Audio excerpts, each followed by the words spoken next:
Hello, everyone. Welcome to another episode of Inquisitive Finance. I'm your host, Rafael Negron, and today we're going to talk about something that frankly has been a black box to me for a very, very long time. Now, I'm almost a little bit embarrassed to mention this because I actually work in the tech industry, and when I see all my colleagues and peers talking about cryptocurrency, I'm sort of sometimes giving them this very confused look because I'm like, I have no idea what you guys are talking about. I know that some people say it's a great thing to invest in. Other people say that's maybe it's not the best thing to invest in. But either way, I finally wanted to put that to rest and just really learn for myself exactly what crypto is, why it's used, why it came about, and sort of where it's going from here.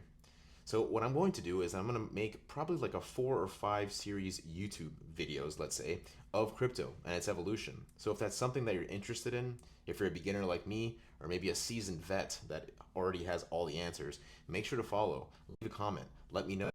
Like I've always said before, this channel was really meant for me to be learning about all these things alongside my viewers and show you all that anyone really could learn about finance. I promise you, just a couple of years ago, I was maybe where you're sitting right now thinking, am I ever going to get a grasp on this? On personal finance or savings or debt payments, taxes, investing, so on and so forth. And if anything, I hope that my channel can be the bridge between, let's say, maybe your naivety or naivete, however you say it, to knowledge, right? And that's really what I'm trying to do here. So today, actually, I opened up a Fidelity crypto account. Now, the Fidelity crypto account, some of you who have Fidelity, I'm sure other brokerages, maybe like Schwab and Vanguard, have similar avenues to this as well. So you can see here this Fidelity crypto account. I actually opened up a crypto account today and made one of my first direct investments into Bitcoin. And I say first direct investment because I was previously invested into something called LCAP, which is a DTF known as a decentralized token folio, which sort of acts like an ETF, but maybe we'll save that for a separate video. Just know that today was a big day for me, and I'm really excited just to now finally be able to start investing directly into Bitcoin, have a little bit of fun with it, and just see where it goes. So like all my videos, we're going to start with the basics here, crypto foundations. So just stay tuned because I'm going to be making more of these parts every single day. So for the first topic here, money and why it matters for crypto. Okay, what is money exactly? Money isn't valuable because of the paper used to make the bills or the metal to mint the coins. It's valuable because people trust it. It will hold value and be accepted by others. I think this part is very important here, right? It's valuable because people will trust it and hold value and be accepted by others, right? It's just a shared agreement. Now, there is this website that I sort of try and frequent recently called Investopedia.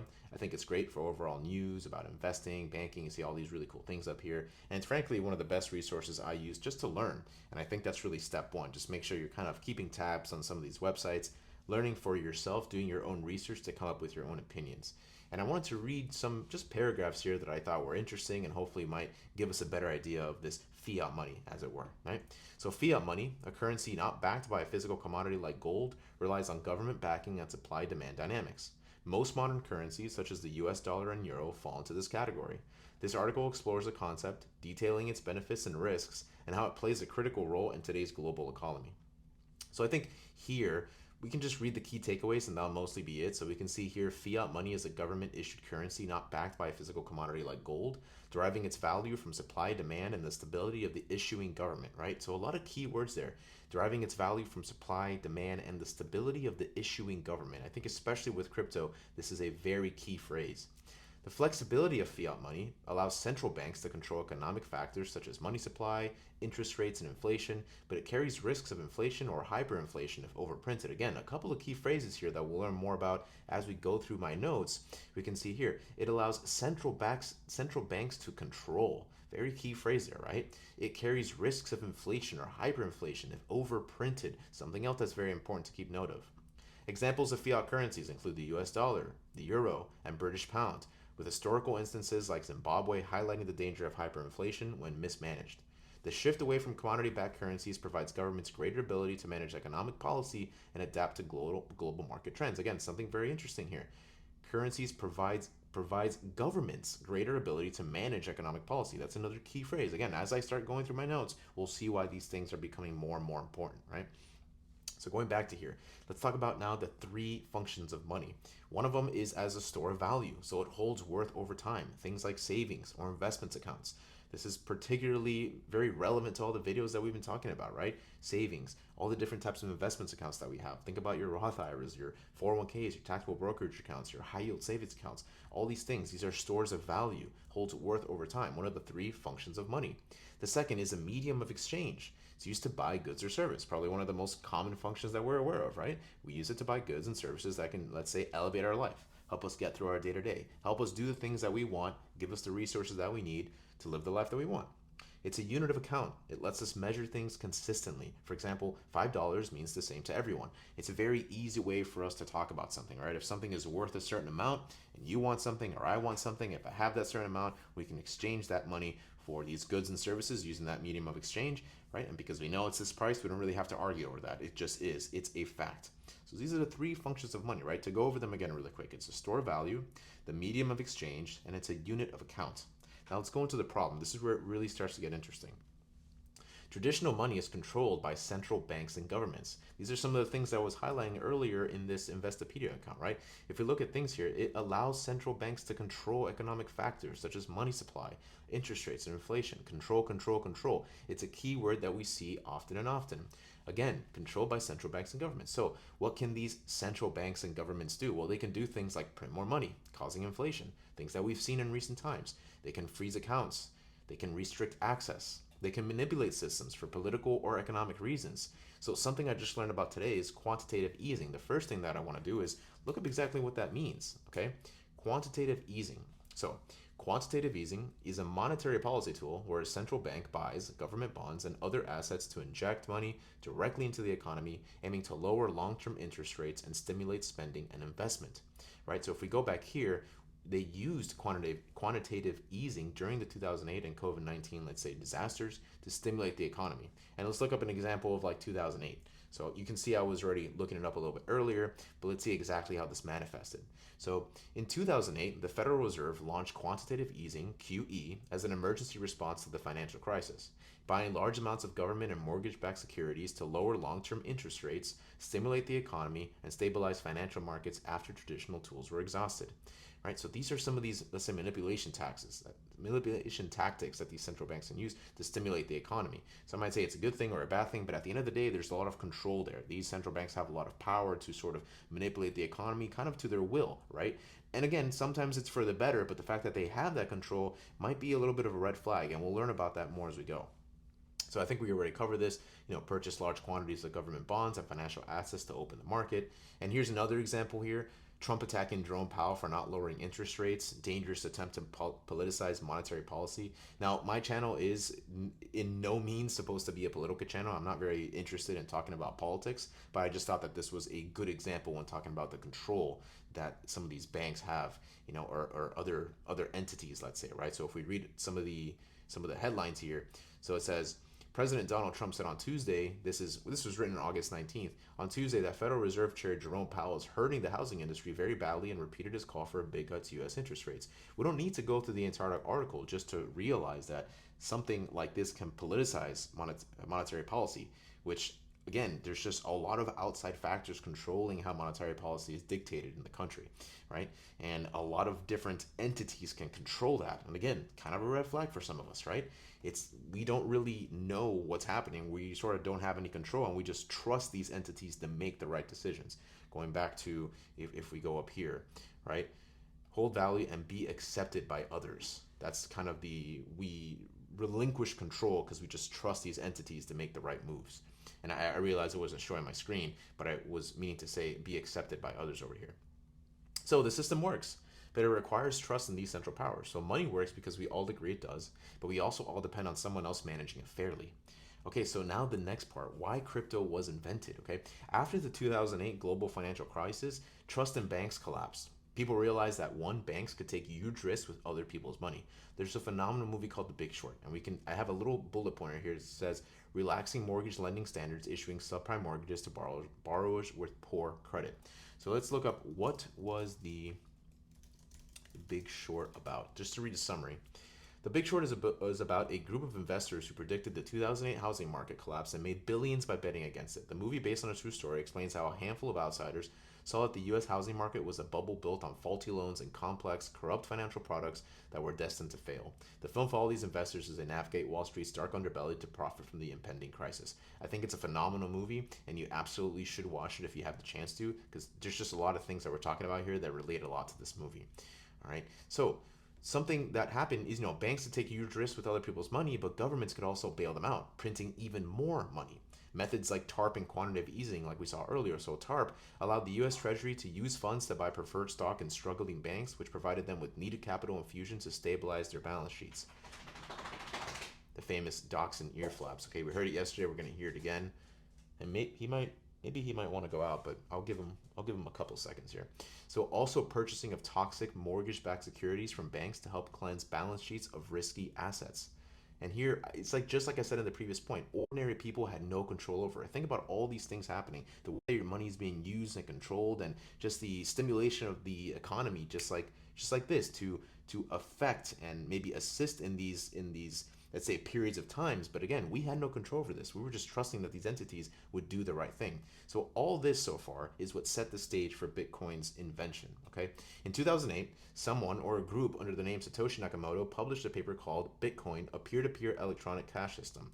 Now the coolest thing is you can actually find this white paper directly online, and you can just read it for yourself. I know right now my face is covering the screen a lot, but you can just read everything here. Abstract. A purely peer-to-peer version of electronic cash would allow online payments to be sent directly from one party to another without going through a financial institution. So you can already now see the decoupling of the entity, right? We want to do things without these central entities, without one person that controls everything. It's going to start becoming a decentralized concept. So it's one of the coolest. This is like such a big moment in history, and you can just go ahead and read it for yourself if you really want to. I'm sure some people have. All in all, I think when it comes to white papers, it's really not that long, but it's probably very complex. I say probably because I haven't read the whole thing myself. So the idea was revolutionary. You can create digital money that doesn't rely on banks or governments, money that's controlled by math, code, and the people who use it. That idea gave birth to blockchain technology and the broader crypto movement. Crypto was just born out of frustration. There's a way to build a financial system that doesn't need trust, just transparency. Okay, so what is the blockchain? This is the part that you always hear about. Blockchain, blockchain, blockchain. People are talking about why the blockchain is so revolutionary, why the blockchain is sort of the foundation of all this cryptocurrency. And it's just one of those things that I always heard about time and time again and can never really figure out why it was so important. And now I'm finally able to get into it and hopefully, again, impart some wisdom on my audience about it.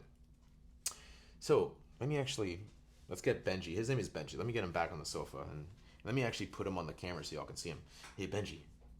Come over here, boy. I'm going to put the camera a little bigger so y'all can see him up here. So let me introduce you here to the star of the show. His name is Benji. There you go, Benji. Say hi to YouTube. All right, we're going to put Benji in this little bed here. So one of the main things about dachshunds is their ability to burrow. You create this little nest for them, and they just like to chill there. And it's pretty cool. It's so unlike my golden retriever. My golden retriever does not display any of those traits or characteristics, so I just think it's very cool how different breeds have their own way of being, let's say. All right, cool. So back to what is blockchain. So blockchain is the technology that made this vision possible. And here's the basic concept. It's a public digital ledger that records every transaction. So in accounting, there's something known as a ledger. So let's say ledger accounting. Okay. Let's see if I can pull up some information here. This little slider here. I kind of like this little summary right here. And we can hopefully pull up some pictures, but it says a ledger is a book or collection of accounts in which accounting transactions are recorded. Each account has an opening or brought forward balance, a list of transactions, each recorded as either a debit or credit in separate columns, and an ending or closing or carry forward balance. So here are just some pictures of what a ledger can look like. I'm not an accountant, so I've never actually worked with a ledger myself, but just some quick examples of what this type of thing looks like. So going back to crypto here, it's a public digital ledger that records every transaction. So everyone can see the same version and no one can secretly alter it. We're going to get back to that in a couple minutes.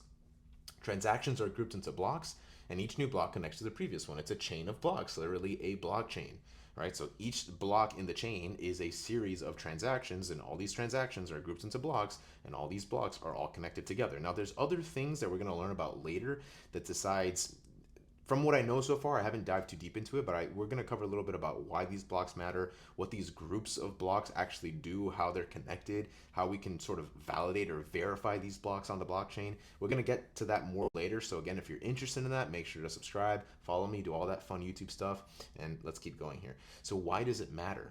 Okay, blockchain replaces trust in humans with trust in code. No one can fake transactions or double spend coins because the network itself verifies everything. So in the old system, you trusted a bank to keep your balance right. So for example, something like QuickBooks. QuickBooks is a piece of software, typically an accounting software. So QuickBooks was the entity that owned this software. They own the ledger, let's say, right? They can make changes to it sort of at will. Whereas in blockchain, it's decentralized. Not a single entity owns it. It's a decentralized concept that many machines on this network own, right? Or rather, they each own a piece of it, but it's not owned by a single entity. It's completely decentralized. There's no single institution that owns anything. Whereas, again, in contrast to, let's say, the old way where you have QuickBooks, they are the central governing agency for all intents and purposes. So this line right here, very important. In crypto, you trust math, you do not trust people. Okay, what is cryptocurrency? So if blockchain is the infrastructure, right, cryptocurrency is the application that runs on top of it. Just, I want to go to this last sentence here because I think this really helps click it, right? So think of blockchain as the internet and crypto as the websites that are built on it. So if you're a web developer, I've done a lot of work with web design, web development, even if you're a backend developer, but I think really mainly for web developers, think about all the applications you use, all the applications that maybe you built or are thinking about building. Think about all the technologies that the internet provides you, right? All the different protocols, let's say, right? The OSI layer, things like this, right? So you can think about the blockchain as that underlying foundation. All these websites we built on top of it, all these other applications, that's sort of like the crypto. So blockchain is the internet, crypto is like all these different applications. I think that's a great analogy and helps it stick for a lot of us. All right. So a cryptocurrency is digital money that uses blockchain to operate without a bank. Each coin, like Bitcoin or Ethereum, lives on blockchain and is verified by the network. Again, in later videos, we're going to get exactly into more of what this verification entails and how it works and the different keywords to pay attention to when talking about crypto. So I think ultimately there's a lot of jargon and terminology that you should know when talking about crypto with others, and I'll make it easier for you to not only talk about it, but also understand it. So key points. So Bitcoin was the first. It was created mainly as a store of value in a digital cash system. And then another famous one, Ethereum, came later. It introduced things like smart contracts, making crypto programmable. And now there are hundreds of thousands of coins, but most track back to these ideas. And one of the cool ones is, let's see, I have this, let me just close all these tabs. I do have a link here that shows all the different types of cryptos. So you can see we have things like Bitcoin, Ethereum, Tether, BNB, XRP, Solana, USDC. A lot of these you may have heard about. And now you're starting to sort of see the bigger picture, right? These are all different types of cryptocurrencies, all built on the blockchain. And it looks like each one of these cryptos provide different functionality. Like I wasn't entirely aware that Ethereum introduced things like smart contracts. I mean, I was aware because I'm making this video and I learned about it, but before researching this, I didn't know that was a thing. So who's to say that some of these other cryptos, like maybe XRP brings something into the mix, Solana brings something into the mix. That's something that frankly I have to go and do research on my own, but this is why I'm showing you this so you can do the research yourself and hopefully start learning more about crypto and make more informed decisions on how you want to proceed with it. Okay, think of blockchain as the internet and crypto as the websites built on it. We talked about that already. Okay, now finally, why decentralization gives it meaning. So everything, blockchain, mining, crypto, circles back to decentralization. Mining, we're going to be covering in a separate video, I believe in the next video in this series, so stay tuned for that. So again, what does it mean? It means that no one person, company, or government owns the system. The data ledger is shared across thousands of computers worldwide. If one fails, the others keep it alive. So why is it important? No one can block your transactions. No one can edit your history. No one can print more coins at will, which is something that we're seeing currently in recent times, right? Money printing is just happening rampantly, increasing inflation. But this cannot just happen with crypto. We cannot just print more coins at will. It's freedom built into code, financial independence without asking permission.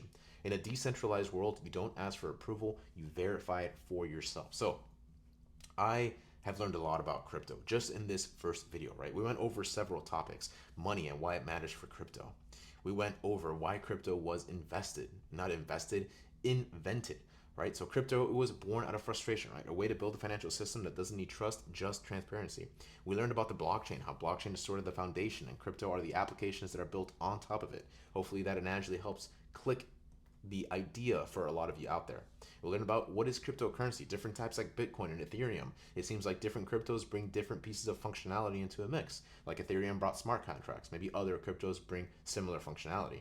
And we also learned about why decentralization gives it meaning, right? So you don't have to ask for approval in a decentralized world, you just verify yourself. It's freedom built right into the code, financial independence without asking for permission. So decentralized finance is something that crypto helps us with. And I believe as we start learning more about this, maybe you yourself are now thinking, hey, this is pretty cool. Maybe it's something I want to invest into as well. Maybe you, like me, have something like Fidelity. You open up your Fidelity crypto account, you start making some investments, and hopefully see that money grow. Just like I saw yesterday, there's so many news on Twitter about gold. I promise you there is a lot more, and I mean a lot more with Bitcoin. And it seems to be very sexy right now to invest into Bitcoin. So with all that being said, I hope that everyone learned a lot today about Bitcoin, especially for people like me who are entire just noobs to this. Hopefully you left this video with some new information. Let me know if you did in the comments. Let me know if the video was helpful. If you want to spark up a debate, are there some things that you don't agree with that I talked about, some things that maybe I got wrong? I'm always open for criticisms and overall learning. That is exactly what this channel is for.